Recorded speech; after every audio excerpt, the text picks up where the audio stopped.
kongera kubana namwe. Ndashima Imana ko bongeye gufata umwanya nk'uyu kugira ngo uze ukurikirane ibiganiro byacu. Biratunezeza cyane, waba uri umuntu umwe babiri mufashijwe n'ibiganiro dukora, ngo tuba twaje kugira ngo tubahe ikiri ku mutima. Imana iguhe umugisha rero. Uyu munsi mbaye ikaze muri studio y'Umugati w'Ubugingo, ndi kumwe n'umutumirwa. Uyu munsi turi buganire, ariko nk'uko dusanzwe tubikora arivuga, namara kwakirwa tumaze gusenga ababwira uwo ari we, hanyuma ababwira icyatumye twamutumiye uyu munsi. Amazina yanjye nitwa Semafara Amin Joel, nkaba nubatse, nkaba mfite abana batatu, nkaba narakishijwe narahaye ubuzima bwanjye Yesu, nkaba naremeye no kumukurikira nkamukorera. Uyu munsi nkaba mukorera. Amen. Amin, urakoze cyane. Ufite n'izina ryiza. Amin risobanura iki? Amin ni izina bampaye ry'igiswahili, risobanura izere. Amen. Natwe rero turi abantu bizera, niyo mpamvu rero buriya iyo utumiye umuntu biba byiza kuzana umuntu muhuza. Ndagushimiye rero kubw'umwanya wawe wafashe. Yatubwiye ko ari umupapa afite umudamu n'abana kandi ngo akorere Imana. Gukizwa twakunze kubibabwira cyane muri Bread of Life ni ukumenya Yesu Kristo, ukamwakira nk'umwami n'umucunguzi wawe, akayobora ubuzima bwawe umunsi ku wundi. Rero uyu munsi turashaka kuganira uburyo dushobora kumukorera. Iyo twaje hano gukorera Imana ni uburyo butandukanye. Iyo twaje hano tuvuga Imana, tukayimenyesha abantu, tukavuga cyane cyane n'impamvu dushaka kugumana nayo. Amen. Rero iteme cyangwa se ikigwa turi bwigwe uyu munsi, ikiganiro turi bukorane kiraza kwigana ku imvugo ivuga ngo ni gute dushobora gukorera Imana uko turi kose, aho turi hose, tukamenyesha ya Mana twamenye, tukayimenyesha n'abandi bose, tukababwira uburyohe bw'Imana. Amen. Amen. Nagira ngo rero dusenge, hanyuma dusome ibyanditswe bitarenze 2, hanyuma dukore ikiganiro cyacu. Amen. Nagira ngo rero dusengere. Bakoze. Reka dusenge. Data twese uri mu ijuru, turagushima umwanya uduhaye, waturemeye kugira ngo tugukorere. Turi abantu bawe, turi abana bawe. Urakoze kuri ubwo buntu bwo kubasha kugukorera, wowe mwami w'abantu. Aka kanya rero turakuguhaye kugira ngo umwuka wera atuyobore mu bushake bwawe, kugira ngo tubashe gusohoza ibyo mwami waturemeye. Icyubahiro kibe cyawe mu izina ryawe Yesu. Amen. Amen. Adushoboze gukora icyo yaturemeye. Amen. Udusengeye neza rero. Nagira ngo dusome muri Matayo 28 umurongo wa 16 tugeze kuri na 19 ubwo. Umutwe w'amagambo uravuga ngo Yesu atuma abigishwa be mu mahanga yose. Nuko abigishwa 11 bajya i Galilaya ku musozi Yesu yabategetse. Amen. Bari 11, ubwo ni ukuvuga ngo yari yazutse agiye gusezera Yuda, yari yaravuye mu birumvikana. Hanyuma bamubonye baramupfukamira, ariko bamwe barashidikanya. Nuko Yesu arabegera avugana nabo ati, nahawe ubutware bwose mu ijuru no mu isi. Nuko mugende muhindura abantu bo mu mahanga yose abigishwa, mubabatiza mu izina rya Data wa twese n'Umwana n'Umwuka wera, mubigisha kwitondera ibyo nababwiye byose, kandi dore ndi kumwe namwe iminsi yose kugeza ku mperuka y'isi. Amen. Iri ni ijambo ryitwa Great Commission. Great Commission mu Kinyarwanda size ukuntu naryita, ni inshingano iruta izindi inshingano nk'uko twahawe nk'abantu bamwizeye. Wari uzi ko kwizera Yesu, abantu benshi dukunda kuvuga ngo turamwizeye, turamukunda ndetse turamukorera. Nagira ngo ikintu cyose wakora cyose kitarimo kubwira abantu kumenya Imana cyangwa se kumenya agakiza, ntabwo urimo gukora Great Commission. Ibintu byose rero dukora, byaba ibiganiro, byaba kujya ku misozi, byaba gushaka, Yesu yaravuze ngo dore mbahaye ubutware kandi nzaba ndi kumwe nawe kugera ku mpera z'isi, mugende muhindura abantu kuba abigishwa banjye, mubabatiza kandi munabigisha. Ese amini, hari abantu bakwiriye kubikora n'abadakwiriye kubikora. Ni gute dushobora gukora Great Commission? Kuko we wavuze ngo urakorera Imana. Nagira ngo tuganirize gatoya duhita tujya no muri Luka 10 aho Yesu yatumye abantu. Ariko nk'iki cyanditse tumaze gusoma, ushobora kugira icyo tubwiyeho gatoya, ni gute umuntu yava mu bunebwe akumva ko akunze kuvuga Yesu. Kuko iyo ubundi ukunze ikintu cyangwa se ukavumbura ikintu cyiza, biba byiza kugipartaja ukagiha abagenzi bawe. Rero intumbero yacu uyu munsi ngutumira kugira ngo tuganire Great Commission ni gute abantu dushobora kubahimiriza umugani w'abarundi cyangwa se twabakangurira kuvuga Imana, iyo Mana bamenye kugira ngo igere ku bantu benshi nk'uko Yesu yabidutumye hano. Murakoze cyane. Iyi nk'uko wari urangije kubivuga ni Great Commission y'icyongereza, ariko mu rurimi rwacu rw'inyarwanda bakunze kuyita ni inshingano nkuru. Kuko hari itegeko rikuru Yesu wibuke yigeze kuvuga, ukundisha Uwiteka umutima wawe wose, ubwenge bwawe bwose n'imbaraga zawe. Ariko ngo irindi naryo risa nk'iryo, ukunde mugenzi wawe nk'uko wikunda.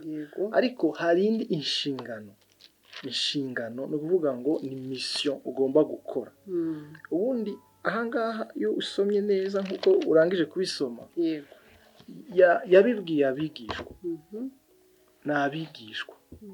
Kandi umuntu wese yemeye gukurikira Yesu yitwa umwigishwa. Icyo kintu ni ikintu gikomeye cyane. Ubundi relation yari ihari icyo gihe bandika Bibiliya, yari umwigishwa n'umwigisha. Yesu yitwaga umwigisha, abamwizera bakamukurikira bakitwa abigishwa. Kandi ntibyabagaho kumwizera ntumukurikire.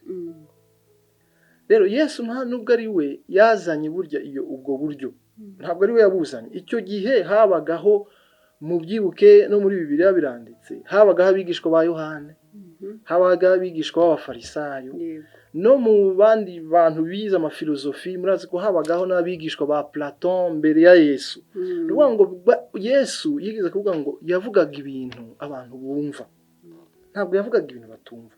Donc kuba umwigishwa cyari ikintu gikomeye cyane. Wagombaga gukurikira ugasa n'inyigisho z'uwo muntu kwigisha, ukaba umwigishwa. Rero kuba umwigishwa n'iki gihe haracyariho abigishwa n'abantu bizera. Iyo bizeye rero ugomba gukurikira umwigisha wawe, ton maître, ari we Yesu. Rero uyu umwigisha niwe yavuze aya magambo abibwira abigishwa, abatuma nabo. Ni ukuvuga ngo uyu munsi natwe turabigishwa, nta tandukaniro rero rigomba kubaho. Hari ijambo rimwe rikomeye nkunze kuvuga riri mu byanditswe, riravuga ngo umwigisha ntarutwingishwa. Ngo ariko ngo iyo umwigishwa atunganirijwe rwose mu byo yigishijwe, asa n'umwigishwa, ntamuruta, asa n'umwigishwa. Ntushaka kumuruta, ahubwo murasa. Kandi niyo ntumbero yacu, dushaka gusa n'umwigisha wacu kugira ngo dukore ibyo yadutegetse gukora, kugenda. Ni byiza cyane, amen. Tugomba gusa n'umwigisha wacu. Noneho hari abantu bagomba kubikora badakwiriye kubikora. Ni mu buhe buryo wavuga uti ese harageze ko ngenda nkabwira abantu iyo Mana bihera hehe? Urabona icyo ni ikibazo twese dukunze kwibaza, cyane cyane nk'abantu bemeye Imana, nk'abantu bakijijwe, bizeye Kristo. Bisa nkaho wagira ngo hariho etape, inzego, ni ukuvuga ngo hari igihe cyo kwakira, nkumva, hanyuma akazagira ikindi gihe nzajya kubikora. Urabyumva? Ariko iyo ugiye kureba mu byanditswe usanga ntaho bitubwira ngo ni ukuva ku meza aya ngaya, ntaho bitubwira. Kuko dore ngo nk'urugero bisa na wa muriro, reka ngucemo gato. Iyo dukijijwe uribuka tucyakira Yesu, usanga ufite ushaka kuvuga Imana, mbega n'ugukomereza, cyangwa urabanza ukigishwa akagira ibintu babanza kukubwira, cyangwa n'ukugenda ukavuga iyo Mana wavumbuye. Urabona ni icyo kintu uvuze. Afite urabona ni nka wa mugani wa muntu yavumbuye izahabu mu murima. Nta kindi kintu yahise yiruka kugira gute, kujya kugurisha ibintu bye byose kugira ngo agure wa muriro. Uwo munezero wo kuvumbura icyo kintu ntukwemerera guceceka, ntukwemerera guhora. Tujya kubibwira abantu benshi, ushobora kuba utazi ibintu byinshi cyane, ariko ubundi uvuga icyo kintu nyine cyabaye. Nka wa Musamariyakazi yahise ajya hehe? Yahise ajya iwabo, mu mudugudu iwabo, ahamagarira abantu benshi, baraza. kandi Bibiliya ivuga ngo barizeye. N'undi muntu w'igitangaza njya mbisoma bikantangaza. urabona wa mugabo ni muri Luka 5 wa mugabo Yesu yakiza ufite ngo abadayimoni benshi yabaga kwirimbi urabona ko yamukijije amubohoye umugabo atashaka kumukurikira murabyibuka ariko Yesu ataramubwira ngo genda mu biwanyu ubabwire ibyo nagukoreye. Haleluya. Nta bindi bintu byinshi nibyo byabaye. Nibyo Yesu ashaka ko tuvuga. Niki wabwira umuntu ashobora kuba yaravumbuye akabigumana akategereza wenda ko bamutuma cyangwa se kuko intumbero yacu ni kugira ngo tubwire abantu bakanguke bajye gukora Great Commission. Umuntu ashobora kuba yarazimijwe n'ibintu bikamuca intege kuko Yesu nawe muri Luka 10 yarabikoze atuma abigishwa. Urabona dore mbabwira akantu gato. Ofete urabona muri iki gihe byabaye professional. Byabaye nk'umurimo uza guherwamwo amafaranga cyangwa uza guhemberwa cyangwa rimwe uza kugira iki kuzamurwa byashizwe muri iyo box. Hanyuma umuntu wese akumva ko yabikorera ahantu runaka nko ku gatuti reka iyo mvuga irazwe. Ibyo rero biba bipfuye kuko ubundi yewe maze kwakira iyo mbuto urabyumva ni iyo mbuto nigomba kubyara kuko iyo mbuto itabyaye urumva ni ikibazo ngomba urumva ni nka wa mugani w'umubibyi ngo zimwe zaguye mu ivu ryiza kuko nitwe twakijijwe nitwe twizeye Kristo tukemera kumukurikira tugiranywa na zazi zaguye mu ivu ryiza hanyuma zazi zaguye mu ivu ryiza Yesu azivuga hi avuga ngo zimwe ngo zeze zazi nizaguye mu ivu ryiza tureke tuzo zaguye kukabo ku butaka bwiza kirundi kiracyaza ubutaka bwiza urabyumva ni ukuvuga ngo tureke babandi ni ukuvuga ngo bo ntibizeye kuko biranagaragara yaragiye abisobanura shaka kubisubira shaka kwibanda kuri abo bizeye abo byaguye mu ivu ryiza aritwe twizeye yavuze ngo mu butaka bwiza ni ukuvuga ngo abo imbuto yaguye mu butaka bwiza ngo bamwe beze 30 abandi bera 60 ngo abandi bera 100 niko birivuga ngo gutyo donc kute umubare si wo munini byanga byakunda burya ntabwo ari wo mubare munini aricyo cyango ariko urubuto imbuto yose igomba kwera igomba kugira irera igomba kwera igomba kuzanaho gusarurwa. Ndabyemera cyane ariko ndashaka kunganize kuri mentorship. Paulo yarafite Timotheo. Amatorero yacu dufite ubu ngubu fata igicapo cy'ubu kuko turimo gufasha abantu.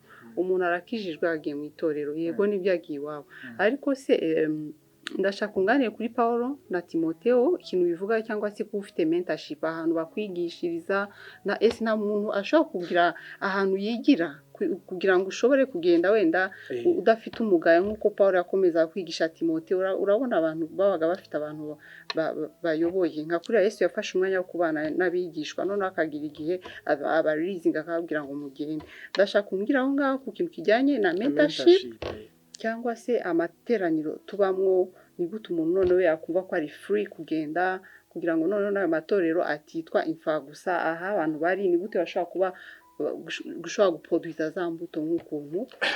Ubundi dore ikintu gihari modo yacu urugero rwacu tugomba gukurikiza ni ijambo ry'Imana kandi modo yacu par excellence ntibivuze ko nta kwigiraho cyangwa nta kwigira ku mushumba wanjye ngomba kumwigiraho ku bintu yigiye kuri Kristo ariko modo yacu par excellence ni Kristo sibyo niwe dukurikira. Rero Kristo yabigenje gute yabikoze gute Kristo yaje asanga abafarisayo ariko azavuga kingdom avuga kingdom arasohoka ariko ndi kukubwira umuntu w'iki gihe yabigenza ate kugira ngo adasa n'umuntu dushobora gutandukana no muri iki gihe tugomba kumwigiraho niyo modo nashaka kugira ngo tuzane. Urabona ikibazo gihari church ariyo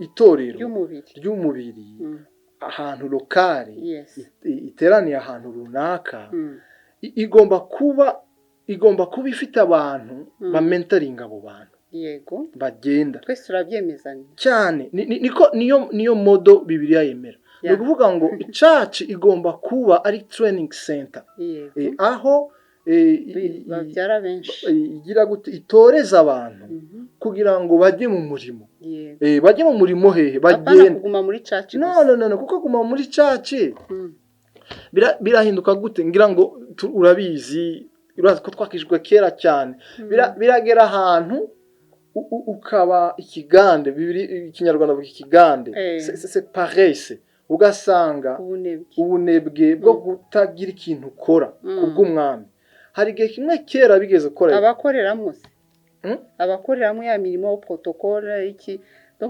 icyo turimo kureba hano ni umuntu wakijijwe ntabwo ari imirimo ya buri munsi kuko afite n'ibyiza biriya za doctrine zitubwira ko ariho turimo kwigira kwihangana ntabwo ari ibi byose biriya ni ibintu byiza ariko ntabwo bikuraho ko nkomeza gukora iyo Great Commission ahantu kuko nimba naramurikiwe na Kristo nkabyarwa na Kristo urabyumva ibintu bibiri bitandukanye bitandukanye kuko kenshi hari n'ababa mu itorero akaryamamo cyangwa ugasanga nta nubwo yamurikiwe na Kristo kuko iryo nubwiru bibiri bivuga ngo nubwiru kumurika kubyara ubwa kabiri nubwiru rero ugomba kugira kamere ya Kristo byanga bikunze nimba warabyawe ubwa kabiri uranakura cyane ugomba kugira uwo mutima kugira gute nubwo wabwira umuntu umwe nubwo wabwira hari n'igihe utabuzi n'ibintu byinshi ubabwira ibyakubayeho ushobora kuba atari n'ibyaha bye nakijijwe ndi muto afite imyaka 12 hari n'ibyaha ntavuga utuvuga ngo sinakijijwe no nababwira uwo munezero nibyo nakunda kuvuga nababwira Kristo yaje mu mutima wanjye numvise umunezero ntigeze ngira ntubona icyo kintu cyonyine ni ubuhamya buri bubwira undi muntu Kristo ari special Kristo umuntu aramukeneye uvuga icyo kintu gusa cyabaye n'imbaraga zimara ijambo ry'Imana ririhaje cyane hanyuma rero itorero uko rigenda ari kugaburira ijambo ry'Imana rikwigisha ijambo ry'Imana niko ukura ukabasha kuba niba wa muntu wabwirije cyangwa wabwiye iby'umunezero wahawe ukaba wamugabura n'ikindi kintu amen nuko bigomba kumera dukwiriye rero kwiga kuvuga ibyacu n'imbuto zigakuriramo n'impano amen Luka 10 kadusome Luka 10 hanyuma tubwire experience feasibility uburyo bikora kugira ngo n'abandi babigire Luka 10 turasoma ni inkuru ndende ivuga ngo Yesu atuma abigishwa 70 ariko ndahera ku murongo wa 7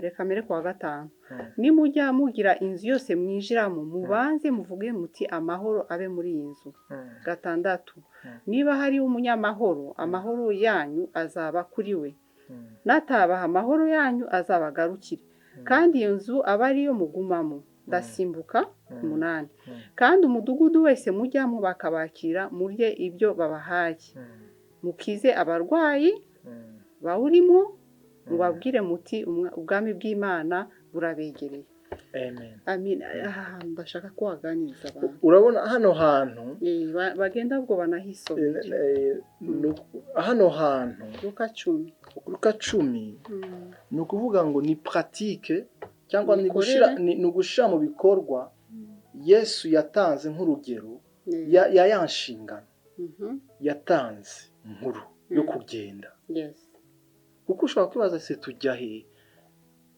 turatama ibyo dufite tuva mu mirimo yacu niba turi abanyeshuri tuva mu mashuri urabyumva ugenda he umudugudu ni iki umunyamahoro ni iki urabona hano rero ni urugero rw'iki mwibuke iki gihe aba bantu bari bakiri abigishwa bari bakiri mu ishuri by the way nta nubwo Yesu ari bwagende mu ijuru ngo abasigire bavuge ngo barabaye ba bishop cyangwa barabaye abantu ba apostle bari ugiye no kureba isoma Bibiliya bari babandi bagishidikanya bari babandi bagifite bakibaza ibyo basize bakibaza ibyo basize bafite imperfection nyinshi cyane nibuka kera dutegura nko gushaka kujya kuvuga ubutumwa mu mashuri twigeze gushaka kubikora ahantu nasengeraga ariko iminsi yose habaga impaka umwe akavuga ngo rwose ngo ndumva ngo ntaritegura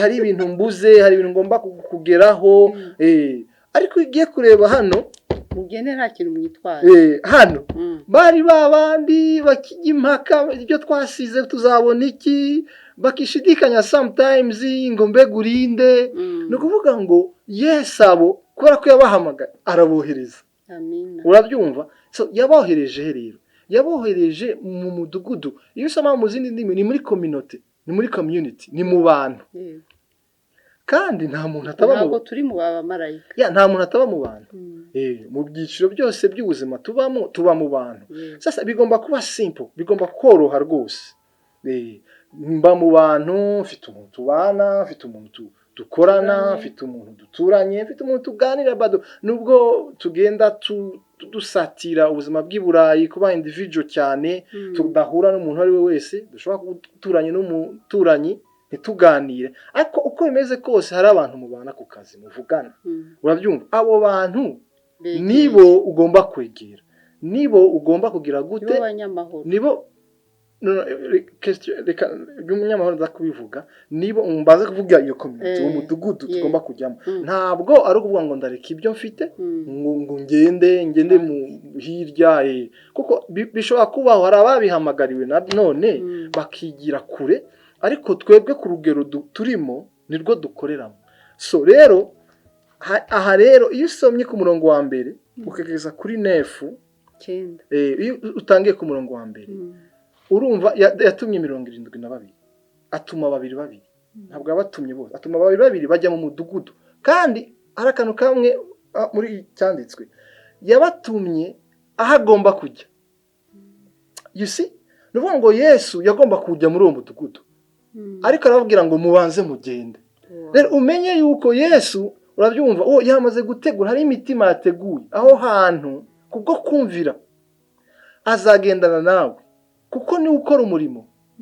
ni utegura hano yaravuze ngo ni ibice cy'umurongo wa 2 avuga ngo arababwira ati ibisarurwa ni byinshi ngo ariko abasaruzi ni bake ngo nuko mwinginge nyiri bisarurwa ngo yohereze abasaruzi mu bisarurwa bye ibyo ugomba kubimenya donc wowe urumviye ariko ibisarurwa ni bya nyirabyo niwe ubimenya niwe umenya ibyahiye niwe umenya ibyiteguye gushya ibiteguye gusarurwa ibyo rero ntubirebe bizaguca intege uzagira 1 2 3 4 umwaka umwe ubone nta muntu n'umwe arakizwa utangire guca intege muri mission umuzungu yaratwigisha muri mission yaratubwiye bagiye muri Maroc kagahugu kitwa Sahara na kagahugu kagomba gashaka independence bya mubyumva kuri Maroc n'abayisilamu nta bibiliya zibayo yagiye gukora mission 7 ans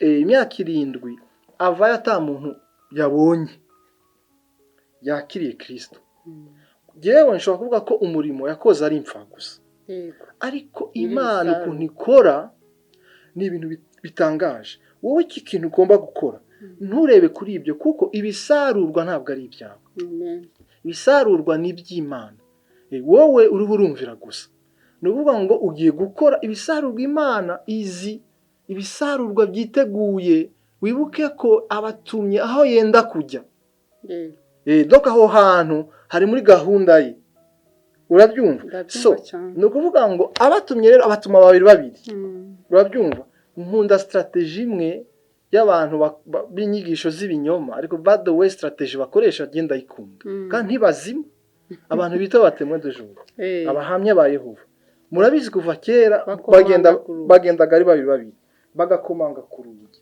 ariko ugiye kureba ama community yabo arakura bimwe udashobora kumva barikuba cyane kuko urumva basanga abantu iwabo so rero iyo ni niyo strategy umwami wacu tugomba gukurikiza yakoresheje umva yaraje agasanga abantu mu midugudu aho batuye alors ubu ngubu rero byabaye renversé sinzi kubibona donc byaracuranye ni ukuvuga ngo abantu nibo baza aho turi twebwe barimuka bakajya muri church bavana abantu nibo baza aho turi alors ikiza kuba niki utusanga bafite en réalité nta gihinduka ni babandi baguma baza kuko nibiterane bya biterane binini ngira ngo murabizi wasangaga ari abakristo gusa babyuzuyemo kandi objectif bira biterane kwari kugira ngo babwirize abatarakizwa ubutumwa bwiza, ariko abakristu nibo baza bakuzwa. No kuvuga ngo rero barabwiriza ubutumwa bwiza babandi bamaze kumenya ubutumwa bwiza, ariko aho rero bipfira ni twebwe. Rero ahangaha Yesu aravuze ngo baragiye, bagize gute? Reka tuhasome, sibyo? Arababwira ati iki twasomye ku murongo wa 3, nimugende dore mbatumye mumeze nk'abana b'intama hagati y'amasega. Cyo ni ikintu gikomeye cyane. Ntimujyane uruhago rurimo ifeza cyangwa imvumba cyangwa inkweto, kandi ntimugire uwo muramutsa mu nzira. Urabyumva? N'amagambo akomeye cyane, rimwe na rimwe hari gutana yatahura. Je nta nubwo najya yatahura. Rimwe umunyamerika yigize kutwigisha ngo yari umusaza, aravuga ngo nawe ntiyayatahura, ngo yatahuye ageze muri Afrika. Ahubwo aho ngaho tutirengagije ko n'ubutumwa tugomba kububwira abakijijwe. Ndagira ngo tubwire experience ahantu, niba ntagukuriyeho ikindi washaka kuvuga kiri ngombwa cyane, nta kibazo, turacyafite time.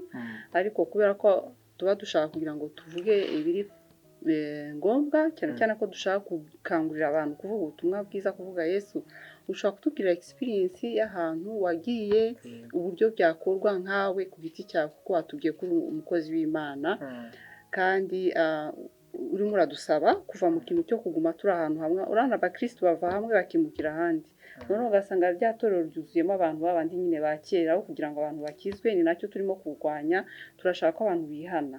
Ukomerejeho gato aho ngaho uhita utubwira experience yawe. Hano murakoze.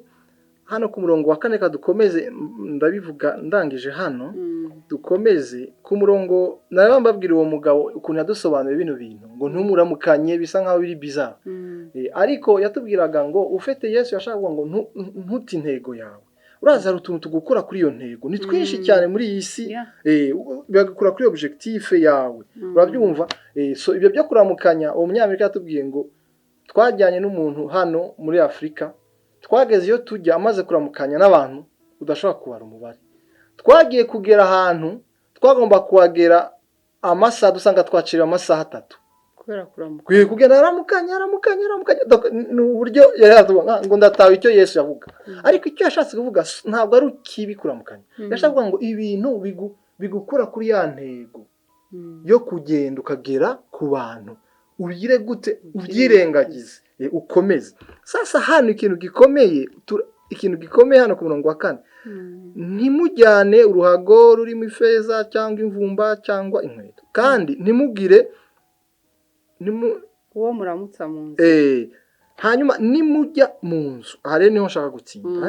Ku murongo wa 5, nimujya mu nzu yose mwinjiramo, mubanze muvuge muti amahoro abe muri iyo nzu. Ngo niba harimo umunyamahoro, icyo kiri mu byumve neza. Ngo niba muri iyo nzu harimo umunyamahoro, ngo amahoro yanyu azaba kuri we. Ngo natahaba amahoro yanyu azabagarukira. Bisobanuye urabona ubutumwa twe dutwaye ni ubutumwa bw'amahoro, ni ubutumwa bwiza bwitwa ni ubutumwa bw'amahoro. Rero niba hariho umuntu muri iyo nzu, mwibuke ko ari umwuka wera utegura imitima. Mwibuke ko ari we ukora uwo murimo, ntabwo ari wowe. Wowe ujyanye ubwo butumwa, ujyanye iyo mbuto gusa yo kubiba. Umwuka wera niwe ari butegura umutima. Ni ukuvuga ngo aho hantu hariho abantu yatangiye gutegura. Uwo muntu yatangiye gutegura azakwakira. Azagira iki? Azagira ubwo shake bwo gushaka kumva ibyo bintu. Azakwakira.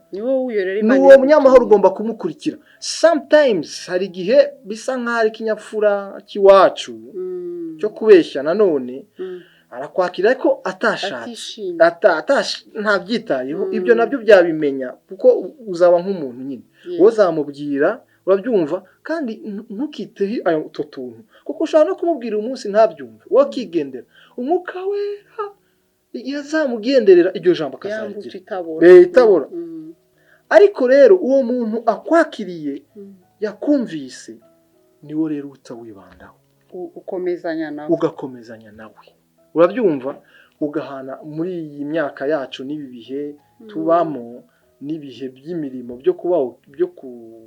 kuba okipeye gutwarwa n'imirimo atamwanya mushobora guhana gahunda bitewe n'iki n'uburyo yari igihe tugahana gahunda z'ibindi bintu kujya kuvuga cyane yewe hari umuntu umwe nishimiraga kugiwe nashaka gukora iyi strategy yo kugiwe urazi impamvu iwe birushaho kuba byiza urabona iwe bikunze ntabwo ari itegeko ntabwo ari ihame kubera ko muri iki gihe gitandukanye na kiriya gihe ariko iwe biba byiza kwigira ijambo ry'Imana iwe kandi ntibitinda akenshi jewe ntibirenza 30 minutes ntibirenza iminota 30 ifo gukorera uba specific ntumutwarira igihe ubwo rero aguhaye nk'igihe yakishimiye ibyo muganiriye urabyumva witugira gute muhana gahunda ashobora kwemera iwe yatakwemera iwe akagira gute akakuba yaguha gahunda muri cafe hano muri shop hanze hari umugabo umwe yigeze kumpa ahantu mu kabari hari induru nyinshi urabyumva induru nyinshi nitwumvikana nkamusaba se ko dutura atari kure yabaga none apana ni jewe umusanga nibyo ni jewe ugomba kumusanga ntabwo ari umusanga ni jewe umusanga so twe twahanye umunsi rimwe mu cyumweru ikiza ari umugabo yubatse ubwo butumwa ubujyanye iwe urabyumva ubwo butumwa ubujyanye iwe n'abari kumwe nawe niba afite n'abana mugomba no kumenya yuko niko ubutumwa buriya bwagendaga mu gihe cya Yesu no mu gihe cy'itorero rya mbere ubutumwa bwagendaga ba network y'imiryango nibyo urabyumva no kuvuga ngo wowe urabyumva urakijijwe niyo mpamvu wa musirikare yavuze ngo urakizwa nabi wanyu kuko yamutwaye iwe hanyuma ijambo riravuga ngo Paulo avuye abatizana n'umuryango donc iyo network ye uwisibye nayo no kuwigezeho iyo ugeze nguyu akabikunda akawunyamahoro uwo niwe umunyamahoro ni wa wundi yabikunze yabyemeye hanyuma network ye ugomba kuyifata hanyuma rero iyo mentorship ngarutse kuri mentorship ni wowe umentoring nushaka ubundi muntu ntushaka ubundi muntu kuko urabona ntazabishobora niyo mpamvu na Yesu atabishoboraga buriya Yesu ntabwo ashobora kwimultiplier ngo abe hose icyarimwe donc wowe bakwizeye Yesu yakwizeye ntabwo bivuze ngo ngiye kuba akaganga kuko uguma wiga nawe ufite undi muntu wigiraho igomba kuba icyo kintu cya shene urabyumva gituma icyo kintu kidakatika kugakomeza none se amini mu cyamake kugira ngo dufashe umurarimo kutureba no kuvuga ngo icyangombwa nuko tugenda aho turatari kujya mu kindi gihe yego urugero dore mbanki nk'urugero rwiza pratique jewe nabaga Kicukiro narimutse nagiye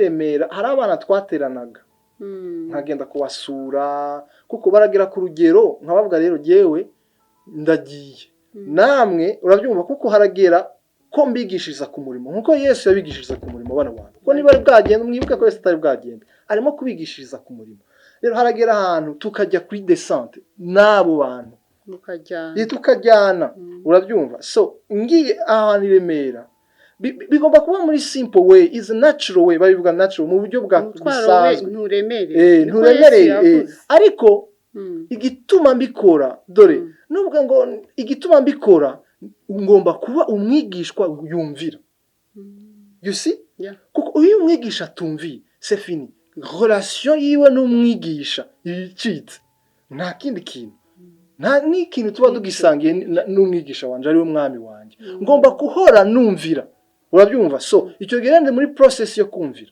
muri process yo gushira mu bikorwa bya jambo rya Great Commission twatangiye ariyo nshingano so ngomba kwikora mu buryo buri natural jewe urabona mba aho hantu ntangira kujya muri salon de coiffure nkunda kugira umuntu umwe yanyogoshe byakabariwe nkomeza uwo muntu turamenyerana ubwo rero cyari igihe cyo cyaguma mu rugo twe twamaze kumenyerana ngomba kubaka ibyo biraro bya relation urabyumva nkubaka ama bridge ya relation kugira ngo binyorohere n'igihe nzavuga ubutumwa nzawupase kuko ntushobora kuvuga ubutumwa umuntu utavugisha. ntabwo ugomba kuba undi avuga ngo nitwira abacu ngo twigenge Ya, ukomeze kuba umwere cyane abantu bajyamo mbega bajyamo rwose.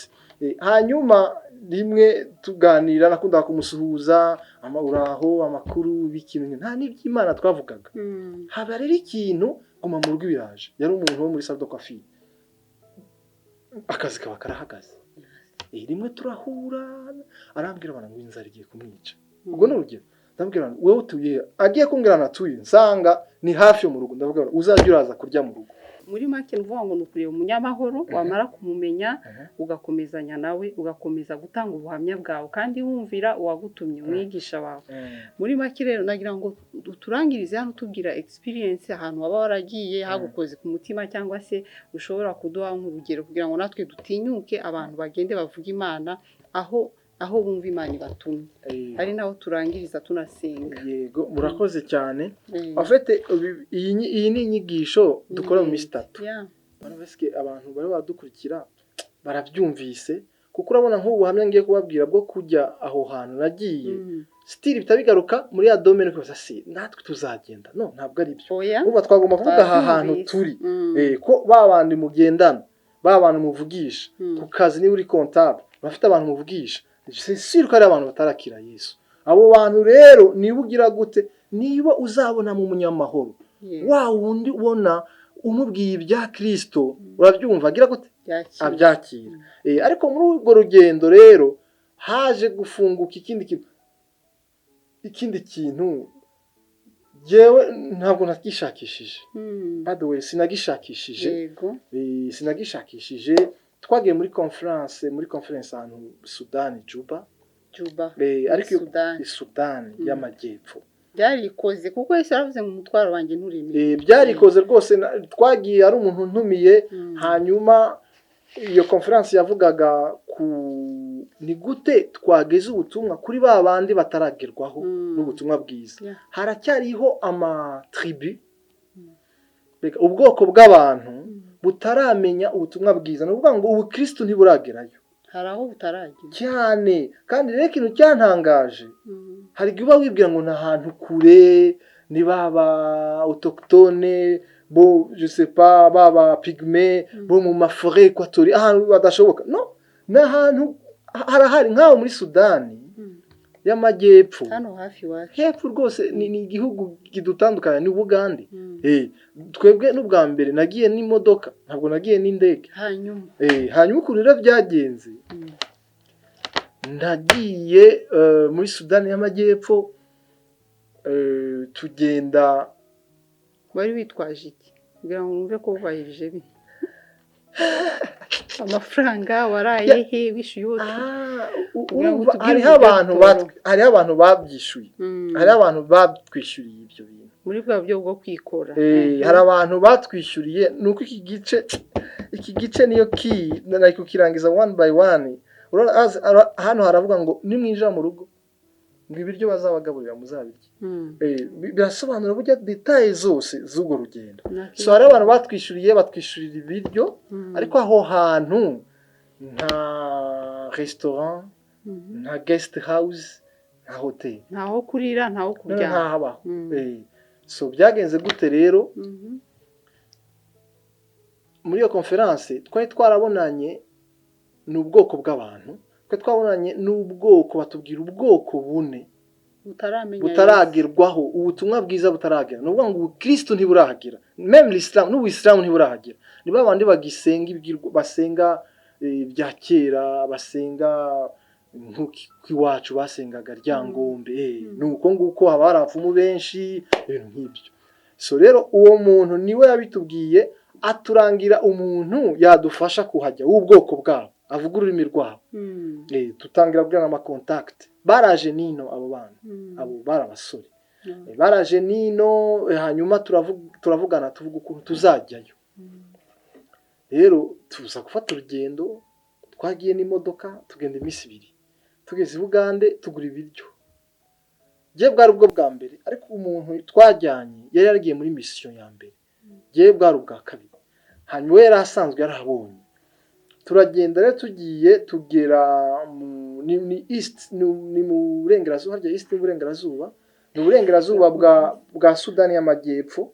Ni state nabo bagira ibintu by'ama confederation, ni state yitwa Kapweta ariko ahantu mu majyepfo bita Naringaro, urabyumva? Ni ukuvuga ngo niho twagiye. Hanyuma tuhageze uwo muntu w'iwabo ni watwinjizamo kuko ntushobora kuhagera uwo muntu w'iwabo atakwinjije. So rero twari twajyanye imiceri, ibishyimbo, twagomba kwitekera. Nta gaze twajyanye, twari dufite ubushobozi buke.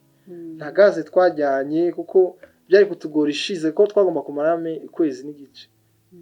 Hanyuma turagenda twacanira ku nkwi bwa mbere. Ntabwo bwari ubuzima bugoye. So tukiyagera rero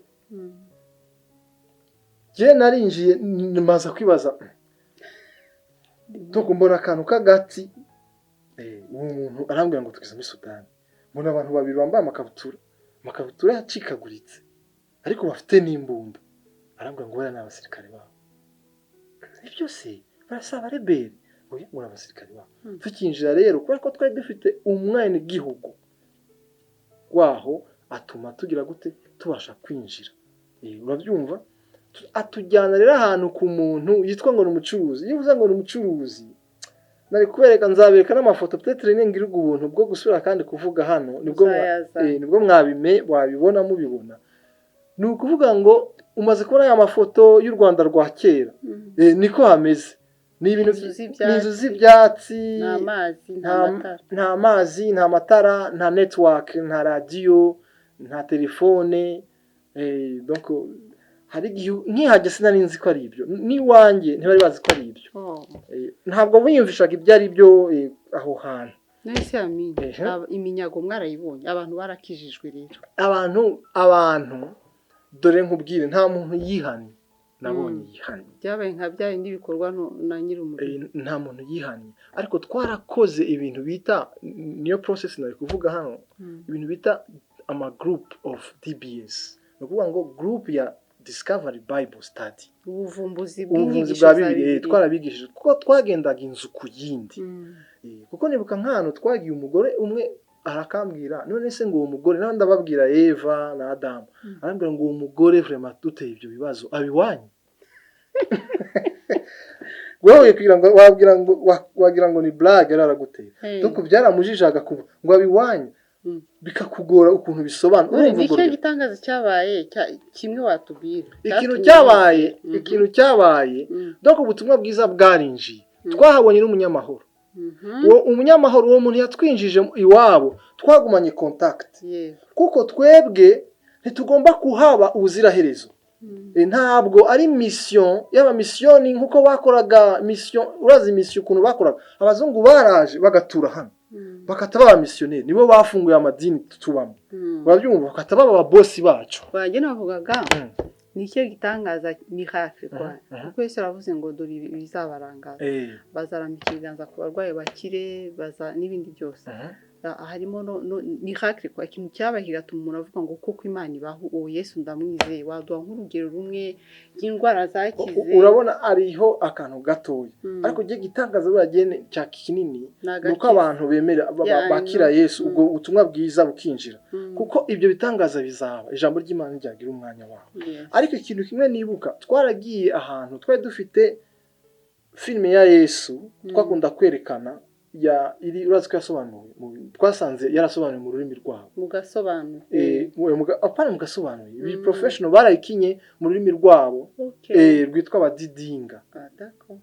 So rero byatumaga baza twakoreshaga amasura abantu rero bakatabaza rero aho hantu twaraye kuko urumva si kure na kure ni nko kuva hano turi hano tukajya Nyabugogo ariko sizere igeze ntugaruka kuko impyisi zirakurya.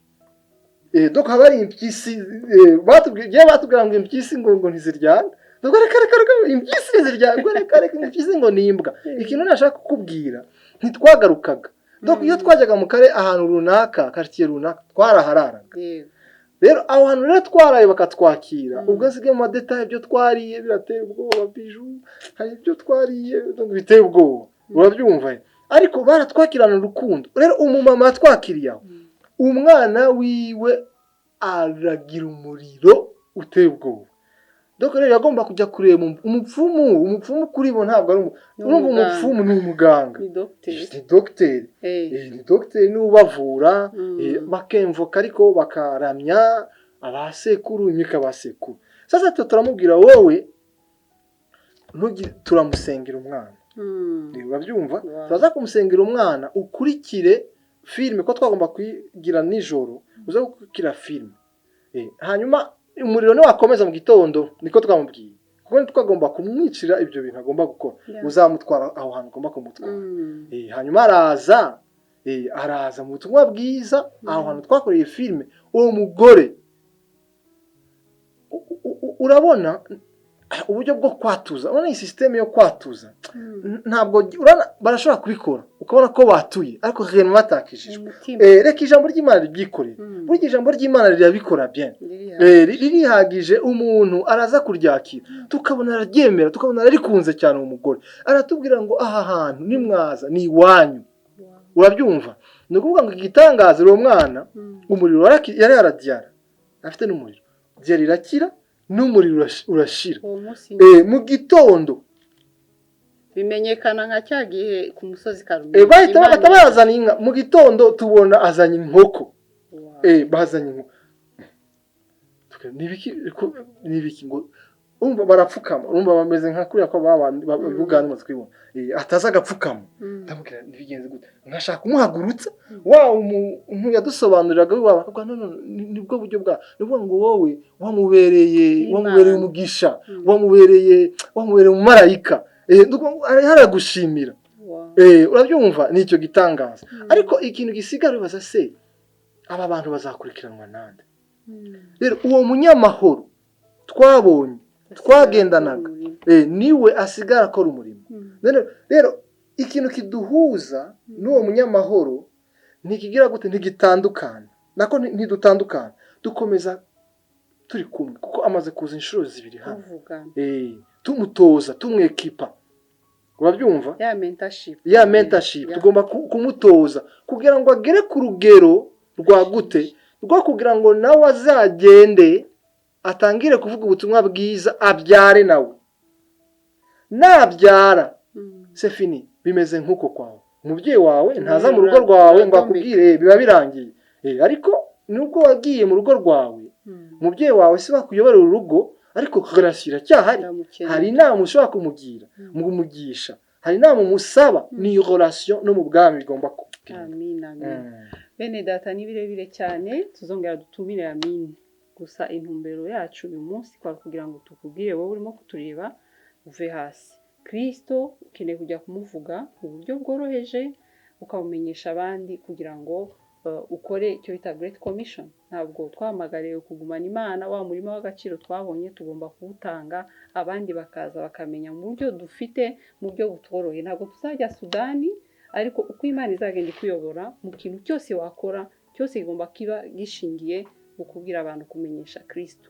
Amina. Ari ikintu ushaka kongera kiri ngombwa cyane mbere ko tugutumira ikindi gihe wumva watashe utavuze, kugira ngo turangizanye n'abantu?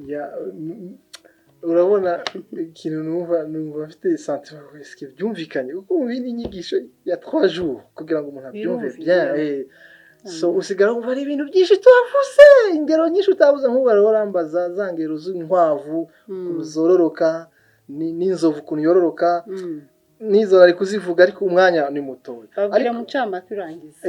Urumva akenshi ukuntu tubaho mu Kristo bwacu bisa nk'inzovu.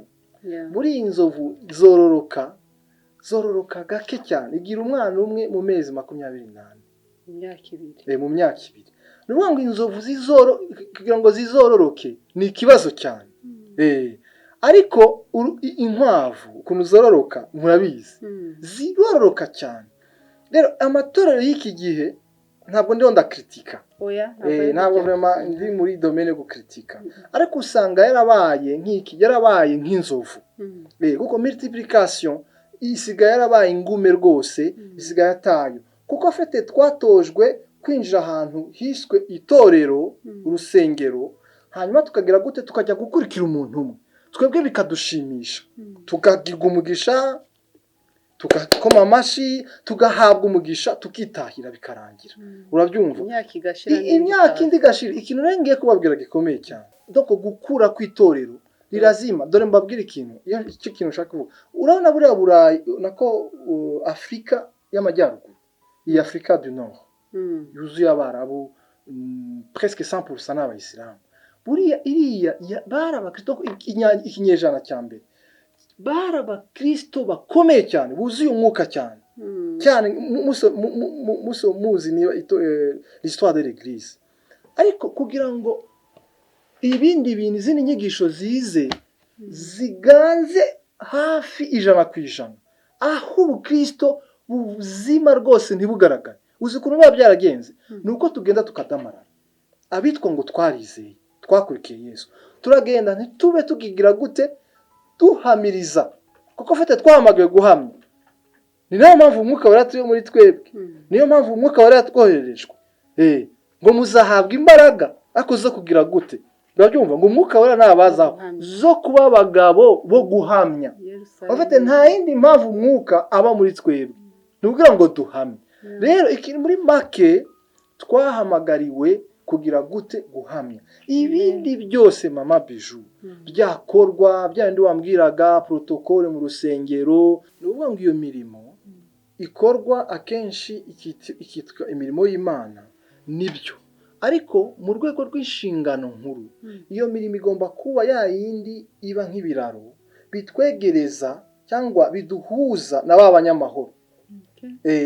Nuvuga ngo nagize protocole nakiriye abantu, abo bantu nakiriye urabyumva ngomba kugira gute kuzabagezaho ubutumwa bwiza urabyumva nicyo kintu. Rero ikibazo kiba urumva n'ubundi nuko bisanzwe bikorwa mu mabisho kuko mba ndiho ndamwakira neza kugira ngo ajye kubwirwa ubutumwa bwiza, ariko uriya muntu ariwe pasiteri wanjye ntibishoboka ko azakora uwo murimo ngo ageze ku bantu bose, ntibishoboka. Tugomba kubafasha niho bipfira. Dore nkubwira ikintu bariya ni nako ijambo ry'Imana by the way tubwira mama Bijou kuko ngo bamwe yabagize intumwa, abandi abagira abahanuzi, abandi abagira abashumba, abandi abagira abigisha. Naho rero tugarukira ariko umurongo wa 12 mu Befeso 4 kugira ngo abera batunganyirizwe rwose gukora imirimo yo kugabura iby'Imana. Urabyumva? Nuvuga ngo rero bariya ni nk'abatoza batoza abantu urabyumva kugira ngo abo bantu bajye hehe mu murima bajye kuri ground. Uwo murima rero ni uyu murima w'isi naha turi mu buzima butandukanye, mu ishuri, muri ONG, muri leta, hehe mu rugo, muri business. Iyo mirima rero tugomba kuba tugize gute dufite objectif yo kuzabana kuri Kristo. Uwo niwo murimo w'Imana, niyo mission dufite. Kandi Paulo yabwiye Timoteyo ngo ibyo wanyumvanye bigira ute? Ibyo wanyumvanye ni muri Timoteyo 2 ibice 2:2 ngo ibyo wanyumvanye mu ruhame rw'abantu benshi ngo ubigeze ku bantu bo kwizerwa bazabibwira abandi. Ugomba kuba uruhererekana kuko uruhererekana nirwacika ubutumwa bwiza ntibuzagera hehe ku bantu. Ubu Kristo buzazima kandi ibyo mvuga mwibwira ngo ni blague. Ubu Kristo burazima, hari ahantu bwazimye oya no mu n'urugo nawe ugasanga nta mukristo akibaho hatazi izindi nyigisho. Imana idufashe cyane rero bakundwa. Amini tuzongera kumutumira. Nagira ngo turangirize tubaza barimo kutureba ese uracyafite wa muriro ni bangaye umaze kubwira aba Kristo eske ni ikihe giciro ubona uri gutanga kugira ngo abantu bagaruke ku Mana. Ko yatubwiye ngo yagiye Sudani, sinibaza ko byari byoroshe gusangira n'abantu wenda badakaraba n'ibindi byinshi, ariko waha amahirwe yo kugira umunyamahoro hafi yawe. Uyu munsi rero dukanguriwe kongera gushaka abantu tubabwire Kristo kuko Kristo nta usa nawe nta nuzaza, niwe muntu wenyine yabyawe n'umwuka ku isi yose kandi ariwe Mana yacu. Nagira ngo rero turangize dusenga, tuzongera gutumira Amini noneho yabiteguye neza uburyo yumva ashaka kubivuga ku buryo biducengeramo neza. Mu ntumbero za Bread of Life harimo kubwira abantu gukunda ijambo ry'Imana no kurimenya no kurimenyesha abandi. Imana rero duhana umugisha. Amini wakoze cyane, ndi kumva ufite byinshi washaka kuduha.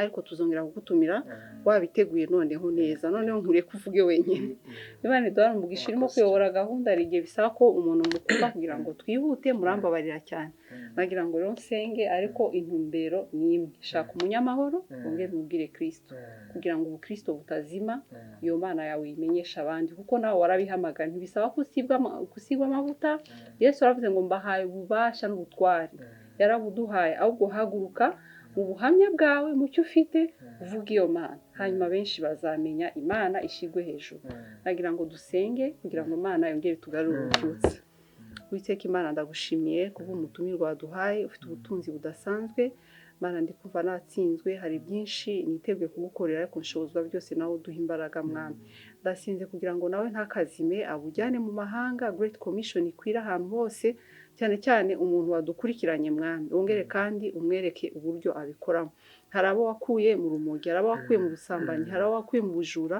bakeneye kujya kuvuga amahoro bakiriye imbaraga bakiriye kugira ngo mwami ugere ku mpera y'isi ndakwingize Kristo kuko batubwiye ngo niwe mwigisha kandi mwami umurima n'uwawe reka udukore umurimo wawe mwami wite ku mbuto umenye iryari zikwiriye gucibwa ryari zigomba kuguhunikwa mwami turakwihaye ntawe dusize inyuma uyu munsi mwami reka wamamare izina ryawe rihabwe icyubahiro ndagushimiye kubw'umushitsi wacu umuherekeze ataha amahoro tuzongere guhura noneho mwami tubitanga tutihuta kuko ameza yawe mwami samanya gisuzuguriro urakoze no kanya gato duhaye ndakwita ngo ni introduction ariko mwami uzongere duhuze dushima izina ryawe izina ryawe ryubaho n'iteka ryose amen Imana iguhe umugisha amen murakoze cyane you are so blessed